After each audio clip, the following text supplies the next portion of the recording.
大型的文学音乐剧场《骊山之歌》去年伫咧高雄演出，受到真大肯定。今年要伫咧台北的国家戏剧院演出，以音乐舞蹈戏剧方式展现，要讲文学家张理和的故事。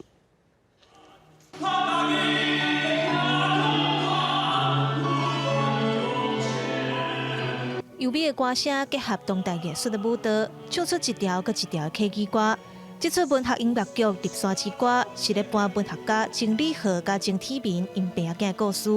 作家王强玲嘛讲到曾理和甲曾大妹的爱情故事。两个人拢姓曾，又搁是无大子。伫迄个保守的年代，要结做连理，都受到家族反对。两个人怎相带走离开厝？故乡是原乡。 可是呢，命运没有放过他，这样子的人生却带给我们无限勇敢的力量，这就是我们整出戏要呈现的。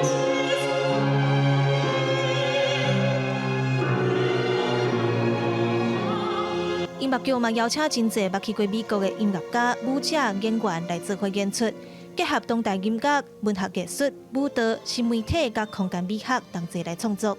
艺术总监陈心怡表示，因是要用音乐剧的方式来唱出曾理和甲曾大妹的感情甲无奈。钟理和的一些文本，钟庭的文本，但是在舞台上，我们必须透过一些所谓的转译，然后我们有一个基本的一个很重要的一个架构，那有所谓的塑形成舞台上的不同的人物。 然后再透过这些人物、这些所谓文字的力量，去带出整个一个近代的台湾史。艺术总监表示，剧场的人虽然拢唔是客人，不过办这出戏自头到尾拢着爱讲客语，希望透过这摆音乐剧传承母语，嘛，互更较侪人感受客家文学甲音乐结合，看到客家的现代美学。记者综合报道。